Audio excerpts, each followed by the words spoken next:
Innallaha la yaghfiru an yushraka bihi. Allah tidak menerima dosa syirik, taubat dari syirik. Wa yaghfiru ma duna dzalika liman yasha. Allah menerima dosa selain itu dengan syarat taubat nasuha.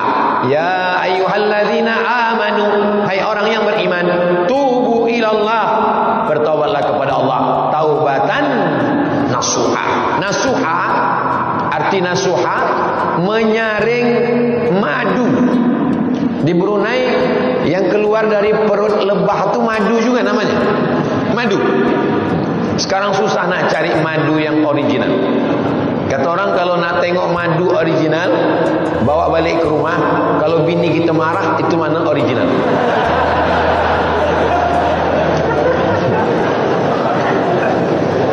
Sampai mana tadi, lupa pula. Nasuha itu artinya menyaring madu. Saya pergi masuk ke hutan, 2 orang naik ke atas, panjang pokok kayu tualang 50 meter ke atas. Sampai ke atas diambil parang panjang, dia cincang sarang madu ni. Selepas tu jatuh madu itu ke bawah, ditampung, ditapis dengan kain tipis. Lilinnya tersangkut, ranting kayu tersangkut, anak lebah tersangkut.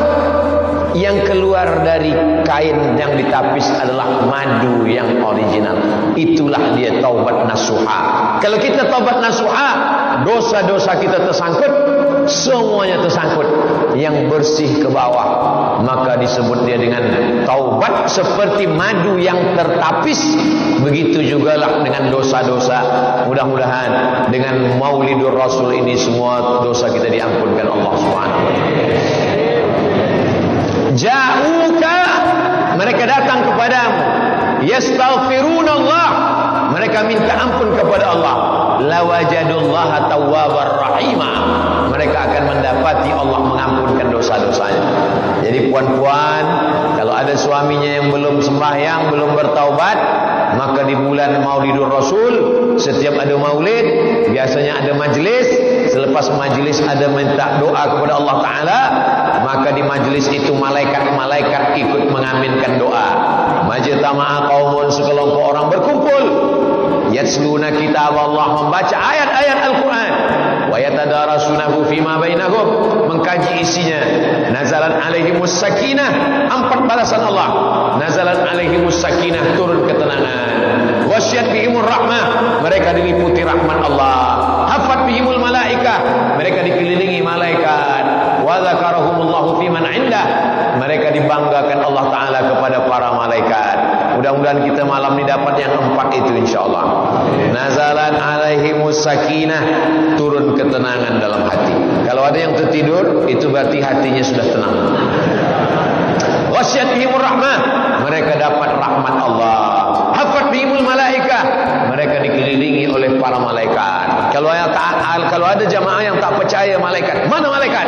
Kalau memang Ustaz Somad boleh tunjukkan mana malaikat, saya tak boleh tunjukkan. Tapi nanti insyaAllah sampai masanya datang dia, namanya malaikat maut. Wa dzakarahumullahu fiman indah, mereka dibanggakan Allah Ta'ala kepada para malaikat. Mereka malam tadi berkumpul di Bandar Seri Begawan di Brunei Darussalam. Di mana mereka berkumpul? Di Masjid Kampung Salam Bigar. Apa yang mereka lakukan? Mereka membaca ayat-ayatmu, mereka membaca hadis-hadismu, mereka melantunkan salawat-salawat.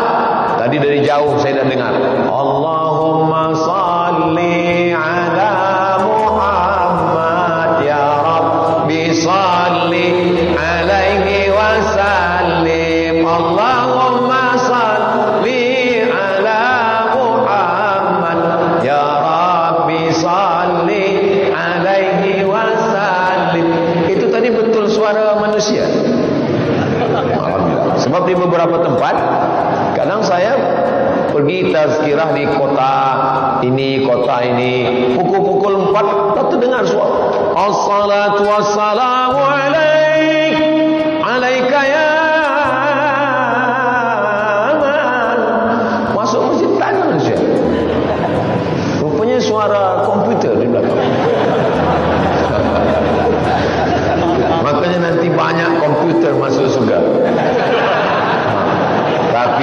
salam 3 memang suara manusia yang berselawat itu.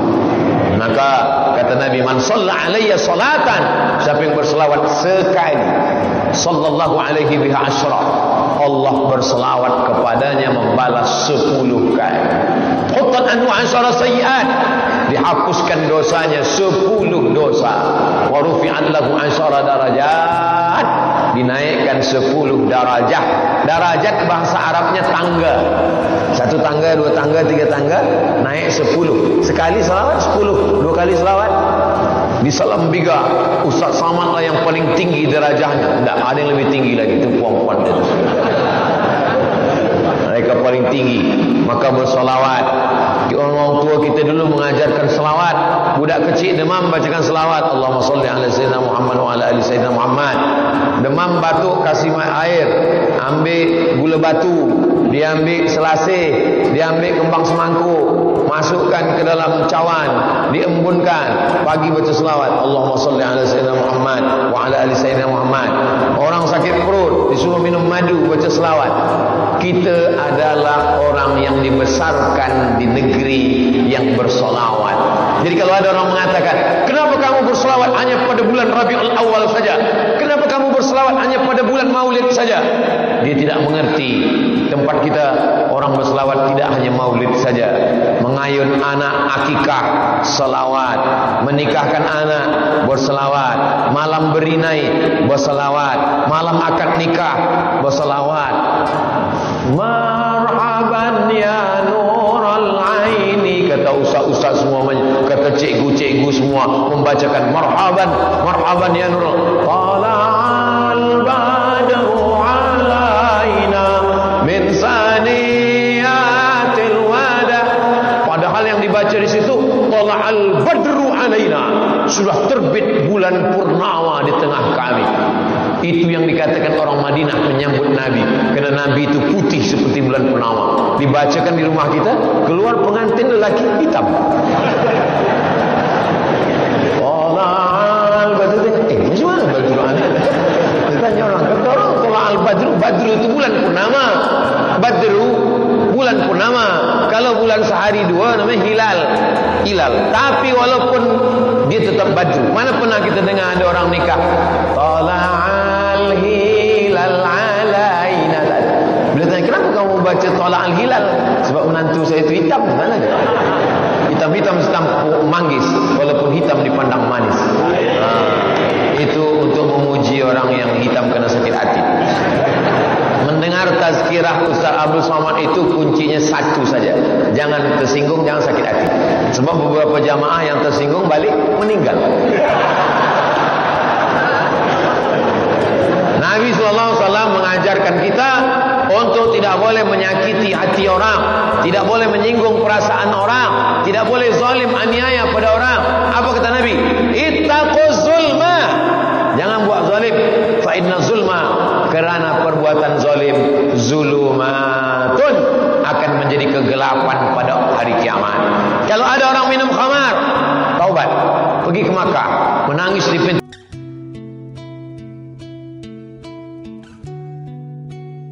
Ka'bah, ya Allah ampunkan dosaku minum khamar. Kalau ada orang berjudi, taubat. Tapi kalau dosa aniaya kepada jiran tetangga, kepada sahabat kawan, menangis di pintu Ka'bah, dosa tak boleh diampuni. Dosa kepada manusia, minta maaf, minta ampun, tak ada jalan lain. Beristighfar hanya kepada Allah Subhanahu wa taala atas dosa kepada Allah. Adapun dosa kepada manusia, Nabi Muhammad sallallahu alaihi wasallam naik ke atas mimbar. Apa kata Nabi? Man kuntu jalattu lahu zahran, siapa yang pernah aku cambuk kuda. Rupa-rupanya dia ada di balik kuda itu. Lalu pundaknya belakangnya kena kuda, kena cambuk. Dia tak menuntut kerana dia segan, aku Nabi, dia takut. Kata Nabi, fal yastaqid minhu, balas. Ini pundak saya, silakan balas. Nabi minta balas. Tak ada satu pun sahabat yang membalas kerana mereka sayang kepada Nabi Muhammad sallallahu alaihi wasallam. Nabi saja yang dijamin masuk surga, dia tetap minta balas. Apalagi kita? Mudah-mudahan kita termasuk orang yang tidak pernah menzolimi, menganiaya orang lain. Suami-suami yang menzolimi istri, menganiaya, maka insya Allah selepas bulan Maulid dia menjadi suami yang lemah lembut, baik hati, insya Allah. Suami saya itu Ustaz Abdul Somad, nama dia Bakhil bin Pelit bin Kikir bin. Tapi selepas bulan Maulidur Rasul,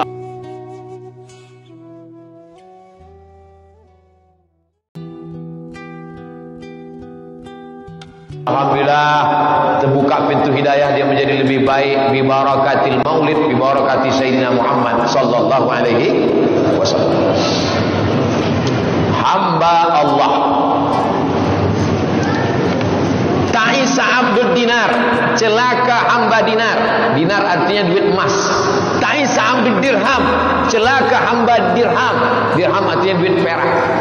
Celaka hamba dinar, celaka hamba perak. Duit dinar, duit perak, celaka yang menghambakan diri kepada harta. Maka kita mesti menjadi hamba Allah. Hamba Allah. Hamba Allah itu bahasa Arabnya Abdullah, Abdurrahman, Abdurrahim, Abdus Somad. Apa pandangan Ustaz jamaah tabligh yang suka mengetuk pintu rumah saya? Saya tak buka. Yang saya tahu Nabi tak ketuk pintu ketika menyebarkan Islam. Zaman sekarang modern, kenapa perlu ketuk pintu? Mereka jalan kaki jauh, untuk apa jalan kaki? Ada di India tempat belajar hadis. Nama tempat itu Darul Ulum. Apa namanya? Darul Ulum. Sampai hari ini kalau nak baca Sahih Bukhari, Sahih Muslim, Sunan Abi Dawud, Sunan Tirmizi, Sunan Nasai, Sunan Ibn Majah, pergilah ke Darul Ulum. Yang muda-muda nak hatamkan kitab, pergi ke Darul Ulum. Dar rumah, ulum ilmu, Darul Ulum. Di Darul Ulum itu, yang mengasaskan Darul Ulum ini namanya Maulana Qasim. Maulana Qasim. Meninggal Maulana Qasim, orang pun banyaklah belajar di Darul Ulum. Nama tempatnya Deoban. Salah satu yang belajar di Darul Ulum ini namanya Maulana Ilyas. Maulana Ilyas ini gelisah menengok umat Islam di India minoriti. Umat Islam banyak di India, 300.000 orang. Tapi penduduk India lebih 1 miliar orang. Jadi walaupun nampaknya banyak, 300.000, tapi dia minoriti.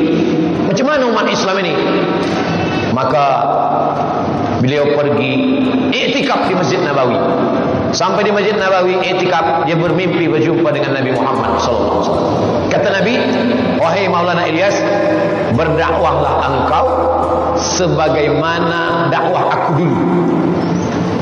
Selepas itu, macam mana dakwah dulu? Rupanya dakwah Nabi dulu tidak macam ini. Dakwah macam ini tak boleh zaman Nabi. Kalau dakwah macam ini ramai, datang Abu Jahal, Abu Lahab. Jadi dakwah masa itu adalah namanya dakwah fardiyah. Jumpa orang, apa kabar? Kita mesti ingat Allah. Nabi datang pada Abu Bakar, Nabi datang pada Umar, Nabi datang pada Utsman, Nabi datang pada Ali, Nabi datang. Itulah yang diamalkan. Maka itulah yang diamalkan oleh Maulana Ilyas, Maulana Zakaria Kandahlawi yang menulis Fadail Amal. Lalu kemudian menyebarlah, mereka datang ke seluruh dunia. Mereka tak pernah menyebut dirinya tabligh, menyampaikan Islam. Tak ada sebut nama, tapi orang saja sebut karena dia selalu menyampaikan itu bahasa Arabnya tabligh.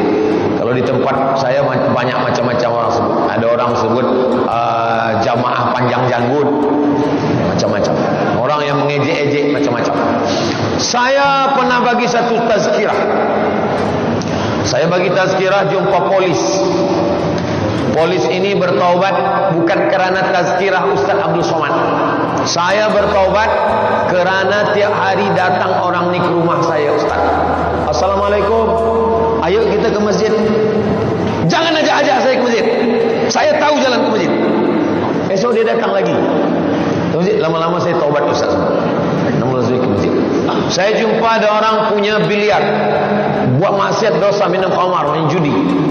Balik saya dari Kaherah, saya tengok sembahyang di masjid, dia dah jadi imam masjid. Saya tanya, macam mana awak boleh bertaubat?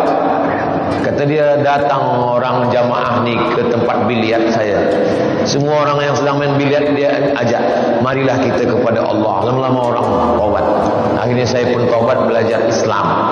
Ustaz Abdul Somad tazkirahnya di masjid. Orang dah taubat, orang dah datang ke masjid.